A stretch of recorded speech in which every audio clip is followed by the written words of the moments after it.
ভারত যদি আমাদের কথা না শোনে, বাংলাদেশ ভারতকে বাধ্য করতে পারে 24 ঘন্টার মধ্যে যদি শেখ হাসিনাকে আমাদের হাতে ফেরত দেওয়া না হয়, তাহলে সেভেন সিস্টার্স তোমাদের আর থাকবে না। That is sentence of death. বিচার প্রক্রিয়া সমাপ্ত হয়েছে, তাদেরকে শাস্তি দেওয়া হয়েছে, তাকে ফেরত আনতে হবে এবং সেই জন্য আমরা ভারতকে অফিসিয়ালি জানাবো। শেখ হাসিনা আগে ছিলেন ভারতের চরম মিত্র, আর এখন হয়তো গলার কাটা। অনেক বিশ্লেষকের মতেই হাসিনাকে নিয়ে ভারতের বিপদ বাড়ছে। তারা না পারছে হাসিনাকে দেশে পাঠাতে, না পারছে মুক্তভাবে ছেড়ে দিতে। আর আন্তর্জাতিক অপরাধ ট্রাইব্যুনালের মৃত্যুদণ্ডের পর ভারতের জন্য পরিস্থিতি আরও কঠিন হয়ে উঠছে। ধরি মাছ না ছুঁই পানি মুড়ে থাকা ভারতকে এবার পুরোদস্তুর জামা জুতো সহ পানিতে নেমে পড়তে হচ্ছে। তাতেও আসলে রক্ষে নেই। ভারতের পুরো শরীর এখন কাদায় মাখামাখি। ফাঁসির রায় দেওয়া একজন খুনি ব্যক্তি, তাকে ভারত কেন জায়গা দিয়েছে? সুপ্রিয় দর্শক শ্রোতা, শেখ হাসিনাকে কি বাংলাদেশে আনতে পারবে? আর তার রায় কি কার্যকর করা হবে? ইন্টারপোলের মাধ্যমে বাংলাদেশের চিঠির জবাব দিচ্ছে না ভারত, তাহলে কি শেখ হাসিনাকে পাঠাবে না? সুপ্রিয় দর্শক, আজকের এই ভিডিওটি অত্যন্ত গুরুত্বপূর্ণ হতে যাচ্ছে। আসলে শেখ হাসিনার কপালে কি ঘটতে যাচ্ছে, আজকের এই ভিডিওটি না দেখলে বুঝতেই পারবেন না আমার কলিজার ভাই ও বোনেরা। এদিকে শেখ হাসিনাকে যদি ফেরত না দেয় ভারত, তাহলে ভারতের সেভেন সিস্টার থাকবে না। ভারতের সেভেন সিস্টার বাংলাদেশের দখলে চলে আসবে। এই নিয়ে কঠিন বার্তা রয়েছে। আজকের এই ভিডিওটি অত্যন্ত গুরুত্বপূর্ণ হতে যাচ্ছে।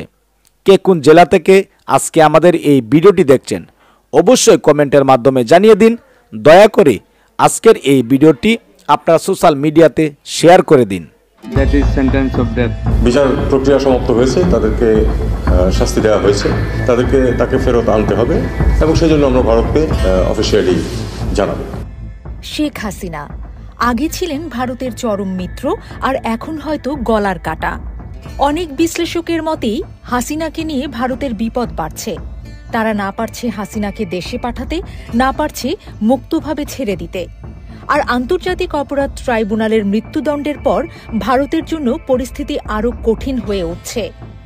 ধরি মাছ না ছুঁই পানি মুড়ে থাকা ভারতকে এবার পুরোদস্তুর জামা জুতো সহ পানিতে নেমে পড়তে হচ্ছে।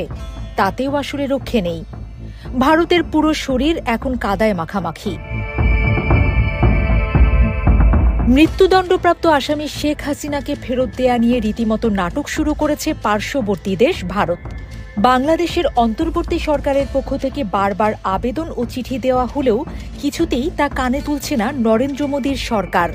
শেখ হাসিনাকে ফেরত দেয়া হবে কিনা সেটিও এখনো পর্যন্ত নিশ্চিত করে কিছু বলেনি নয়াদিল্লি। এর মধ্যেই শেখ হাসিনাকে ফেরত চেয়ে আবারও ভারতকে চিঠি পাঠিয়েছে বাংলাদেশ। রবিবার পররাষ্ট্র মন্ত্রণালয়ের সাংবাদিকদের কথা জানান পররাষ্ট্র উপদেষ্টা মোহাম্মদ তৌহিদ হোসেন। তিনি বলেন, আমরা শুক্রবার চিঠি পাঠিয়েছি, এটি দ্বিতীয় অনুরোধ। গত বছরের ডিসেম্বরেও পররাষ্ট্র মন্ত্রণালয় ভারতের পররাষ্ট্র মন্ত্রণালয়ে হাসিনাকে ফেরত পাঠানোর জন্য একটি চিঠি পাঠিয়েছিল। তবে সেই চিঠির কোনো জবাব দেয়নি নয়াদিল্লি। গত 17 নভেম্বর মানবতা বিরোধী অপরাধের মামলায় শেখ হাসিনাকে মৃত্যুদণ্ড দেন আন্তর্জাতিক অপরাধ ট্রাইব্যুনাল। এছাড়া সাবেক স্বরাষ্ট্রমন্ত্রী আসাদুজ্জামান খান কামালকেও মৃত্যুদণ্ড দেয়া হয়। আর সাবেক পুলিশ মহাপরিদর্শক আইজিপি চৌধুরী আবদুল্লাল মামুনকে 5 বছরের কারাদণ্ড দিয়েছেন ট্রাইব্যুনাল। একই দিনে শেখ হাসিনা ও আসাদুজ্জামান খান কামালকে বাংলাদেশে ফেরত পাঠাতে ভারতের প্রতি আহ্বান জানায় পররাষ্ট্র মন্ত্রণালয়। ভারতের উদ্দেশ্যে দেয়া বিবৃতিতে বলা হয়, মানবতা বিরোধী অপরাধের দণ্ডপ্রাপ্ত এই ব্যক্তিদের দ্বিতীয় কোনো দেশ আশ্রয় দিলে তা হবে অত্যন্ত অবন্ধুসুলভ আচরণ এবং ন্যায় বিচারের প্রতি অবজ্ঞার শামিল। এতে আরও বলা হয়, দুই দেশের মধ্যে 2013 সালের প্রত্যর্পণ চুক্তি অনুযায়ী হাসিনাকে হস্তান্তর করার আইনি বাধ্যবাধকতা ভারতের রয়েছে। অবশ্য বাংলাদেশের দেয়া সেই বিবৃতির জবাব দিয়েছে ভারত।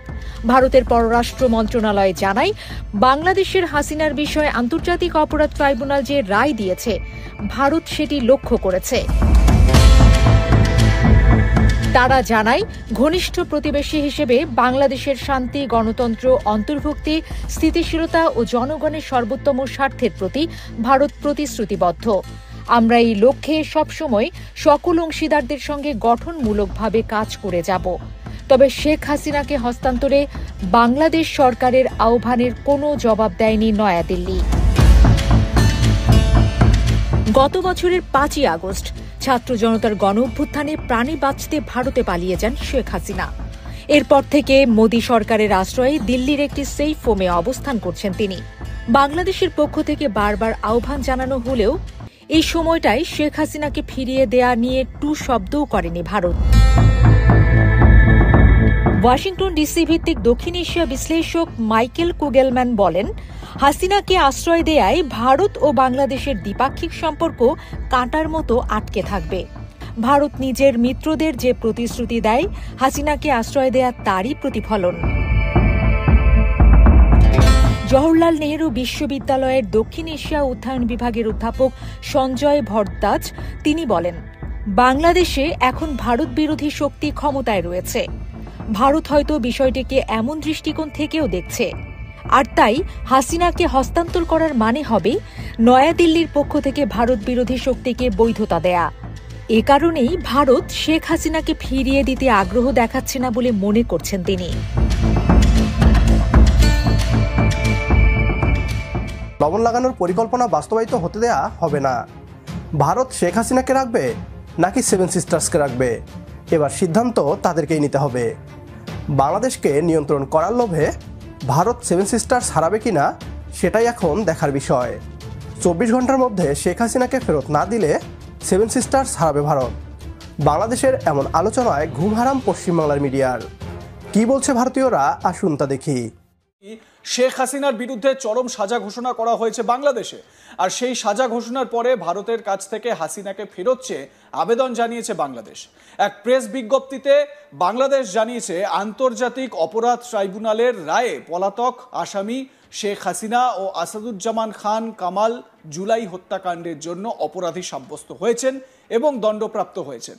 মানবতা বিরোধী অপরাধে দণ্ডপ্রাপ্ত এই ব্যক্তিদের দ্বিতীয় কোনো দেশ আশ্রয় দিলে তা হবে অত্যন্ত অবন্ধুসুলভ আচরণ এবং ন্যায় বিচারের প্রতি অবজ্ঞার শামিল।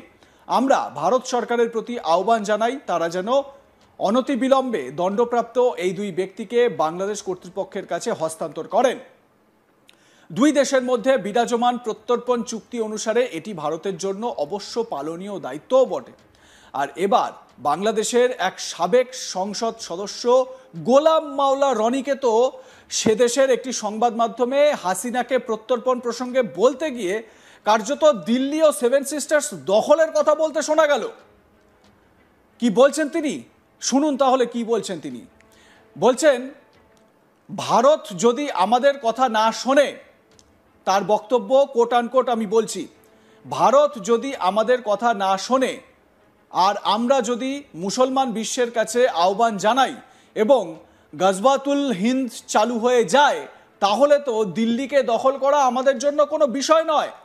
বাংলাদেশ ভারতকে বাধ্য করতে পারে 24 ঘন্টার মধ্যে যদি শেখ হাসিনাকে আমাদের হাতে ফেরত দেওয়া না হয়, তাহলে সেভেন সিস্টার্স তোমাদের আর থাকবে না।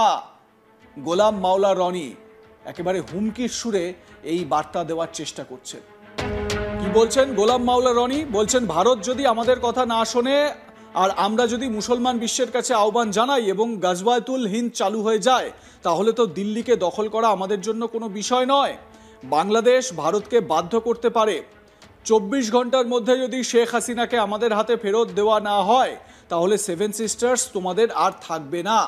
শুনলেন তো বাংলাদেশের প্রাক্তন সংসদ সদস্য গোলাম মাওলা রনির এই দায়িত্বজ্ঞানহীন, কাণ্ডজ্ঞানহীন বক্তব্য।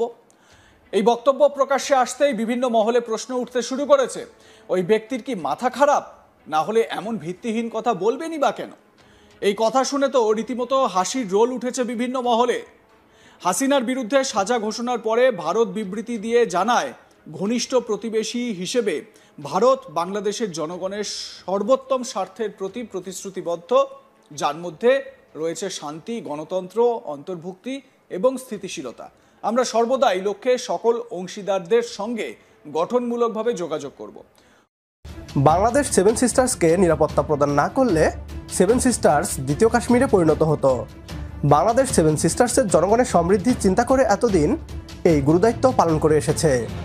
সেভেন সিস্টার্সের প্রতিটি রাজ্যে একাধিক সশস্ত্র বাহিনী রয়েছে, যারা ভারতীয় সেনাবাহিনীর বিরুদ্ধে যুদ্ধ করে স্বাধীন দেশ গঠন করতে চায়। অতীতে তারা বাংলাদেশের মাটি